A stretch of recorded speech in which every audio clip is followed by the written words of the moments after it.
বিশ্বনবীর 11টা বউ ছিল। কয়টা? আরো জোরে কোন? 11টা বিবি ছিল। দাসী ছিল 2 জন। কয়জন? তো মোট হইলো কয়জন?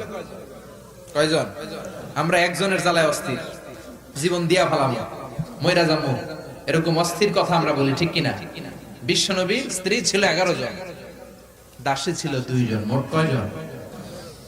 প্রথম বউ হচ্ছে খাদিজা, খাদিজা বিনতে খুয়াইলিদ, 1 নাম্বার, ঠিক কিনা?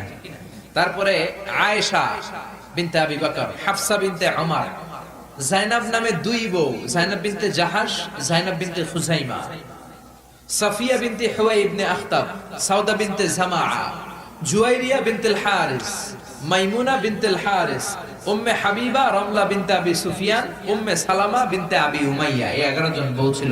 সুবহানাল্লাহ। 2 জন দাসী ছিল। একজনের নাম রাইহানা বিনতে যায়েদ আন-নাদারিয়া, আরেকজনের নাম মারিয়া বিনতে শামউন আল-কিবতিয়া। চিল্লায় পড়েন আল্লাহু আকবার। অনেক ইহুদি খ্রিস্টান নাস্তিকের দলেরা বলে, নাস্তিকের বাচ্চারা বলে বিশ্বনবী নাকি নারী পূজারী ছিলেন, নারীর দেহভোগ করার জন্য এতগুলো বিয়ে করেছেন। কপাল পোড়া, একটা বিয়ে বিশ্বনবী নিজের মন গড়া করে নাই, করেছেন কার আদেশে? জোরে বলেন, কার আদেশে? বিশ্বনবীর প্রথম বিয়েটা যখন বিশ্বনবী করেছেন বয়স ছিল কত? সবাই বলেন। বিশ্বনবীর বয়স ছিল 25 বছর। আর বিয়ে করেছেন খাদিজাকে, খাদিজার বয়স ছিল কত? 40। শুধু 40ই না, এর আগে খাদিজার আরো 2টা বিয়ে হয়েছে। এরকম একটা বয়স্কা নারীকে বিয়ে করেছে তাগড়া 25 বছরের যুবক মুহাম্মদ সাল্লাল্লাহু।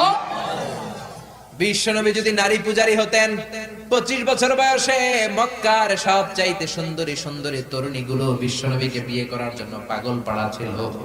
বিশ্বনবী জীবনেও নারীদের দিকে চোখ তুলে তাকান নাই। রব্বুল আলামিনের আদেশে তার অন্তরে ইলহাম হয়েছে, খাদিজাকে তিনি প্রথম বিয়ে করলেন। 25 বছরের তাগড়া যুবক বিয়ে করলেন, 2 বার তালাক খাওয়া, অনেকগুলো সন্তানওয়ালা একজন মহিলা, প্রৌঢ়া নারী খাদিজাকে। সুবহানাল্লাহ। 4টা কারণে বিশ্বনবীর এতগুলো বিয়ে হয়েছে। কয়টা? একটা এডুকেশনাল কজ, একটা সোশ্যাল কজ, একটা পলিটিক্যাল কজ, একটা লিগ্যাল কজ। 1 নম্বরে হচ্ছে এডুকেশনাল কজ। জেনে নেন কেন বিশ্বনবী এতগুলো বিয়ে করেছে। মন গড়া করে নাই, আল্লাহর আদেশে করেছে, ঠিক কিনা? 1 নম্বরে এডুকেশনাল কজ।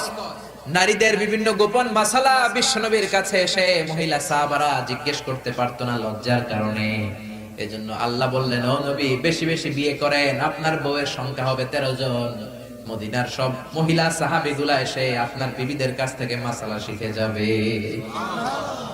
লজ্জাকর মাসালাগুলো নবী আপনার কাছে এসে জিজ্ঞেস করা দরকার নাই, আপনার বিবিদেরকে আপনি শিখাবেন, আর বিবির কাছে এসে এসে মদিনার মহিলা সাহাবারা শিখে ইসলাম প্রচার করবে। চিল্লায় কোন আল্লাহু আকবার। এটা হচ্ছে 1 নাম্বার কারণ এতগুলো ওয়াইফ হওয়া। 2 নাম্বার কারণ হচ্ছে সোশ্যাল কারণ। আমার নবী সামাজিক ছিলেন। বিশ্বনবীর রাইট হ্যান্ড ছিল আবু বকর, এই জন্য ডান হাতটাকে শক্ত করার জন্য আবু বকরের মেয়েকে বিয়ে করলেন। বিশ্বনবীর বাম হাত ছিল সাইয়েদনা ওমর, বাম হাতটাকে আরেকটু মজবুত করার জন্য ওমরের মেয়ে হাফসাকে বিয়ে করলেন। ইসলামের 4 জন খলিফার 2 জন বিশ্বনবীর শ্বশুর, বাকি 2 জন বিশ্বনবীর জামাই। সুবহানাল্লাহ। আবু বকর কিন্তু বিশ্বনবীর শ্বশুর, ওমর ফারুক কিন্তু বিশ্বনবীর, আর উসমান আর আলী ছিলেন বিশ্বনবীর জামাই। সুবহানাল্লাহ পড়েন। 2টা কারণ গেল, একটা এডুকেশনাল, একটা গেল সোশ্যাল। 3 নম্বরে হচ্ছে পলিটিক্যাল কজ, রাজনৈতিক কারণে।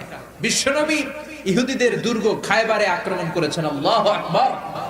খারিবাত খায়বার, খায়বার ভেঙে চুড়ে মাসাকার করে দিয়ে ইহুদিদের সাথে যুদ্ধে বিশ্বনবী বিজয় লাভ করে ফেললেন। ইহুদিদের সর্দার হুয়াই ইবনে আখতাব হ্যান্ডকাফ পরে বিশ্বনবীর সামনে এসে দাঁড়িয়েছে। বিশ্বনবী ছিলেন দয়ার নবী, মায়ার নবী। সাহাবারা বললেন, ও নবী, হুয়াই ইবনে আখতাবের একজন কন্যা আছে, বিধবা। বিশ্বনবী মনে মনে ভাবলেন, শত্রুর এই মেয়েটাকে যদি বিয়ে করি, শত্রুর দল হয়ে যাবে আমার শ্বশুর বাড়ি। সুবহানাল্লাহ। ইহুদিদের বিশাল এই গোত্র, এই মেয়েটার আমি বিয়ে করলে এই দুর্গের লোকেরা হবে আমার শ্বশুর বাড়ি। বিশ্বনবী প্রস্তাব দিলেন, তুমি আমার সাথে বিয়েতে রাজি আছো কিনা? সাফিয়া নামক ওই মহিলা রাজি হয়ে গেলেন। বিশ্বনবী বিয়ে করলেন। ইহুদিরা কয়, হায় হায়, এতদিন মুহাম্মাদের সাথে মারামারি করতাম, এখন মুহাম্মদ হইছে আমগো বেয়াই। কি হইছে? ইহুদিরা কয়, আর কিলাকিলির দরকার নাই, সবাই পড় লা ইলাহা ইল্লাল্লাহু মুহাম্মাদুর রাসূলুল্লাহ সাল্লাল্লাহু আলাইহি সাল্লাম। এই পলিটিক্যাল কারণে আরো একটা বিয়ে বাড়ছে। এই সাফিয়াকে বিয়ে করেছে পলিটিক্যাল কারণে। এরপর বনি মুস্তালিকের যে সরদার, তার মেয়েকে বিশ্বনবী বিয়ে করেছেন পলিটিক্যাল কারণে। চারটা কারণে তিনটা বললাম, আরেকটা হচ্ছে লিগ্যাল কজ, আইন শিখানোর জন্য, ইসলামিক কোডিং এন্ড রুলিং শিখানোর জন্য, হুকুম আহকাম শিখানোর জন্য। আপনার যে পালক পুত্র, এটা কিন্তু আপনার আসল পুত্র নয়, আপনি কিন্তু পালক পুত্রের আসল বাবা নন। যে তাকে জন্ম দিয়েছে ওই জনক লোকটাই হচ্ছে তার আসল বাবা, ঠিক কিনা? বিশ্বনবী একজন পালক পুত্র পাললেন, নাম যায়েদ ইবনে হারেসা। মক্কার লোকেরা বলতে আরম্ভ করলো যায়েদ ইবনে মুহাম্মদ, মানে মুহাম্মাদের ছেলে যায়েদ। আসলে কি যায়েদ মুহাম্মাদের ছেলে? হারেসার ছেলে। এটা বোঝানোর জন্য আল্লাহ বললেন যায়েদকে বলেন তার স্ত্রীকে তালাক দিতে। তালাক হয়ে গেল, নিজের পালক পুত্রের ছেলেকে বিশ্বনবী বিয়ে করে মক্কা মদিনার লোকদের চোখের মধ্যে আঙ্গুল দিয়ে দেখাই দিলেন, দেখো পালক পুত্রের ছেলেকে বিয়ে করা যায় তালাক হওয়ার পরে, কারণ পালক পুত্র নিজের ছেলের মতো নয়। চিল্লায় বলেন ঠিক কিনা? এই জন্য বিশ্বনবীর বিয়ের সংখ্যাগুলো বাড়িয়ে দিয়েছে কে? প্রথম বিয়ে করলেন খাদিজাকে। বিশ্বনবী খাদিজারে এত ভালোবাসতেন, খাদিজা ইন্তেকালের পরে বিশ্বনবী যেই বছরটা কাটিয়েছেন, বিশ্বনবী এটার নাম দিয়েছেন আমুল হুজুন, দুঃখের বছর। যেই বছর খাদিজা ইন্তেকাল করলো ওই বছরটাকে বিশ্বনবী নাম দিয়েছেন দুঃখের বছর। বিশ্বনবী খাদিজারে এত ভালোবাসতেন, দোয়া করার সময় বিশ্বনবী চোখের পানি ছেড়ে দিয়ে আল্লাহরে বলতেন, আল্লাহ কিয়ামতের ওই কঠিন দিন, যেদিন মা ছেলেরে চিনবে না, বাবা মেয়েরে চিনবে না, বন্ধু বন্ধুরে চিনবে না, পীর সাহেব মুরিদরে চিনবে না, মুরিদ পীর সাহেবরে চিনবে না, ওই কঠিন দিন আমি যেন আমার খাদিজারে ভুলে না যাই, ওই দিন যেন আমি আমার খাদিজার কথা মনে রাখি। মা আয়েশা খাদিজাকে নিয়ে খুব গায়রাত করতেন, মানে হিংসা করতেন। একদিন বললেন, ও নবী, বারবার ওই বুড়ি মহিলার কথা বলেন কেন? ওই বুড়ি তো কবে মরে গেছে, বুড়ির পরে আমাদেরকে আল্লাহ আপনার বউ বানিয়েছে, আমাদেরকে পেয়ে কি আপনি খুশি নন? ওই বুড়ির পরে সুন্দরী সুন্দরী বিবিকে আল্লাহ আপনারে দান করে নাই। বিশ্বনবী মা আয়েশার থুতনিটা ভেবে চেপে ধরলেন, কোনদিন কোন বিবির গায়ে হাত তোলে না, এই প্রথম আয়েশার থুতনিটা চেপে বললেন, আয়েশা খবরদার, খাদিজার বিরুদ্ধে কোনদিন এরকম হিংসাত্মক কথা বলবো না, খাদিজার মতো আমি একটা বউ পাই নাই। চিল্লায় বলেন আল্লাহু আকবার। এটা বলছে রাগের মাথায়। আবার অন্য সময় আয়েশারও প্রশংসা করে দিয়েছে, চিল্লায় বলেন সুবহানাল্লাহ। খাদিজা যখন ইন্তেকাল করে বিশ্বনবী গোসল করালেন, কাফন হলো, দাফন হলো, কবর দিলেন, নিজে দাঁড়িয়ে দোয়া করলেন।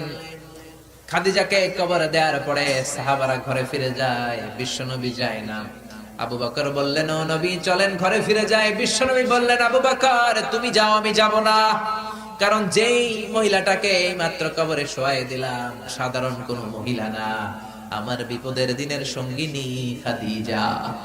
মক্কায় যখন আমার কেউ ছিল না তখন ছিল সে, যখন আমার কেউ ছিল না তখন সাথী খাদিজা। কেউ আমার আশ্রয় দেয় নাই, অর্থ দেয় নাই, শেল্টার দেয় নাই, খাদিজা আমব্রেলার মতো, ছাতার মতো, মেঘের মতো আমাকে সব সময় ছায়া দিয়ে রেখেছে। মক্কার লোকেরা আমারে 3 বছর জেল খাটালো, ওই জেলখানার ভিতরে কেউ যায় নাই, খাদিজা গিয়েছে। আল্লাহু আকবার।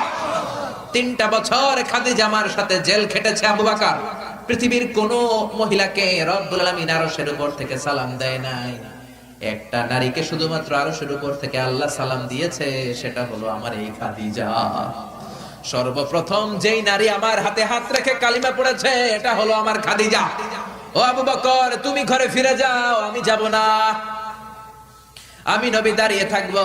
খাদিজার কবরের 3টা প্রশ্নের জবাব, মার রব্বুকা ওয়া মা দীনুকা ওয়া মান হাদার রাজুল। এই খাদিজার কবরের 3টা প্রশ্নের জবাব আমি নিজে দিয়ে তারপরে আমি ঘরে যাব রে আবু বকর। সাইয়েদনা জিবরাইল এসে বললেন, ও নবী আপনি ঘরে ফিরে যান, আল্লাহ জানিয়ে দিয়েছে আপনার আর দাঁড়িয়ে থাকার দরকার নাই, ঘরে ফিরে যান, আবু বকরের সাথে আপনি চলে যান। আল্লাহ জানিয়ে দিয়েছে খাদিজার কবরের 3টা প্রশ্নের জবাব আরশের উপর থেকে আল্লাহ নিজেই দিয়ে দিবে। কি ভালোবাসতো খাদিজাকে। খাদিজার পরে বিশ্বনবী যাকে ভালোবাসতো সে হচ্ছে আয়েশা, সবচেয়ে বেশি ভালোবাসতো। বিশ্বনবী বলেন, উরিতু কি সালাসালা ইয়া আয়েশা, আয়েশা বিয়ের আগে আমি রাতে তোমার 3বার স্বপ্নে দেখেছি। বুখারীর বর্ণনা। কয়বার? এই 3বার স্বপ্নে দেখার পর তোমার চেহারাটা জান্নাতের একটা রেশমি কাপড়ে এনে জিবরাইল বলল, বিশ্বনবী দেখুন তুমি এটারে কেমন লাগে? আমি বললাম ভালো লাগে। জিবরাইল তার কয়েকদিন পরে বললেন, ও নবী আকাশ থেকে ডাইরেক্ট প্রপোজ, সরাসরি প্রস্তাব, বিয়ে করবেন নাকি? কার মেয়ে? জিব্রাইল কয় আবু বকরের মেয়ে। বিশ্বনবী বললেন, ও জিব্রাইল, তুমি যদি ঘটক হও, আল্লাহ যদি হয় বিয়ের কাজী, আমি মুহাম্মদ রাজি। বিয়ে হয়ে গেল, সুখ আর সুখ। বিশ্বনবীর একমাত্র কুমারী বউ মা আয়েশা যখন বিশ্বনবীর সাথে এক ল্যাপের নিচে শুয়ে থাকতো, তখনও কোরআনের আয়াত নাজিল করতো কে? বিশ্বনবী যখন অন্যান্য স্ত্রীদের সাথে এক ল্যাপের নিচে শোয়া, তখন কিন্তু কোরআনের আয়াত নাজিল হতো না। শুধুমাত্র কেবলমাত্র মা আয়েশার সাথে যখন শোয়া, তখন কোরআনের আয়াত নাজিল করতো কে? চিল্লায় বলেন কে? মা আয়েশা বলেছেন, 5টা জিনিস আল্লাহ আমারে দিয়েছে, পৃথিবীর কাউরে আল্লাহ দেয় নাই। 1 নাম্বার, আমি বিশ্বনবীর একমাত্র কুমারী বউ, বাকি বউগুলা ছিল বিধবা। আমি ছাড়া বিশ্বনবীর কোনো কুমারী বউ ছিল না। 2 নাম্বার, আমার ঘরে বিশ্বনবীর কবর। যারা হজ উমরা করতে যান, বিশ্বনবীর সালাম পড়তে যান, এখন এটা মসজিদে নববীর ভিতরে অ্যাটাচ হয়েছে।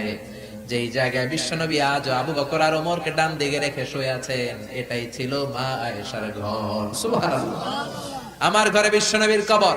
3 নাম্বার, আমার কোলেই মাথা রেখে বিশ্বনবী শেষ নিঃশ্বাস ত্যাগ করেছে। 4 নাম্বার, আমার কারণে তোমরা তায়াম্মুমের বিধান পেয়েছো।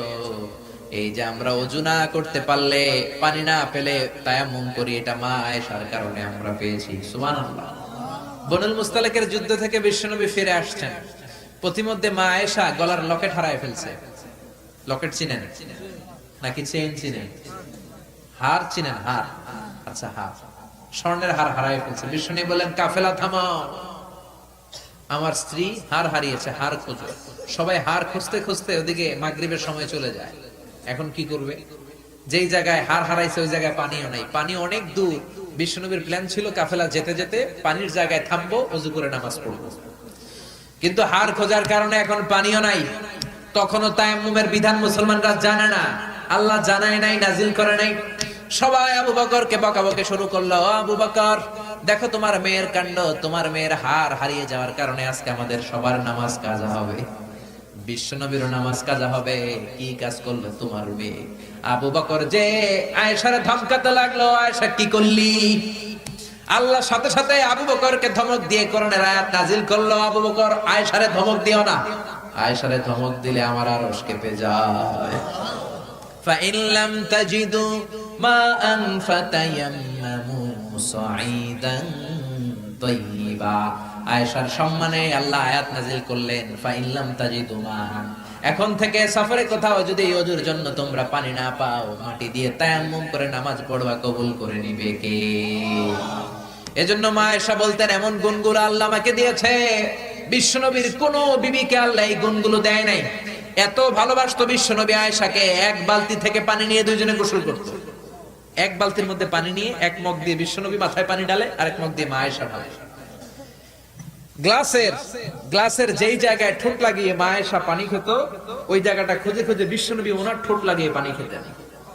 সুবহানাল্লাহ। আস্তে করে কত রোমান্টিক ছিল আমার নবী।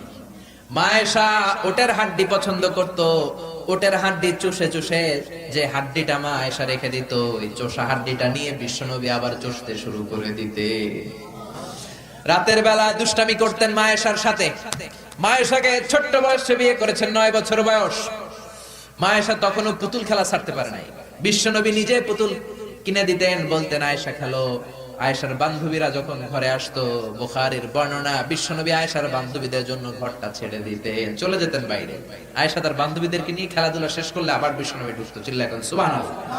মা আয়েশা তীর খেলা দেখতে পছন্দ করতো। বিশ্বনবী, বুখারীর বর্ণনা, মা আয়েশাকে কাঁধে তুলে এক পর্দার এক পাশ দিয়ে ফাঁক করে বলো, আয়েশা যতক্ষণ মনে চায় তীরের খেলা দেখো। দীর্ঘক্ষণ দেখার পরে মা আয়েশার কাঁধে উঠতে পারে না। বিশ্বনবী বললেন, ও আয়েশা, মন ভরে তীর খেলা দেখা হয়েছে নাকি? আয়েশা বললেন, দেখা হয়েছে। তখন বিশ্বনবী কাঁধ থেকে তার ওয়াইফকে নামিয়েছেন। কোন সুবহানাল্লাহ। রাতের বেলা ছোট্ট একটা ঘর। বিশ্বনবী তাহাজ্জুদের নামাজে দাঁড়ালে বিশ্বনবীর সেজদার জায়গায় মা পা ছড়িয়ে শুয়ে থাকতো। বিশ্বনবী লম্বা সময় কেরাত করে, রুকু করে, সেজদা দেওয়ার জায়গা নাই, কারণ সেজদার জায়গায় মা আয়েশার পা বিছানো আছড়াই। বিশ্বনবী মা আয়েশার পায়ের মধ্যে চিমটে দিত। মা আয়েশা পা দুইটা গুটিয়ে নিলে বিশ্বনবী সেজদা দিত। আবার সেজদা দিয়ে উঠে গেলে মা আয়েশা পা বিছিয়ে শুয়ে পড়তো। সুবহানাল্লাহ পড়বেন না?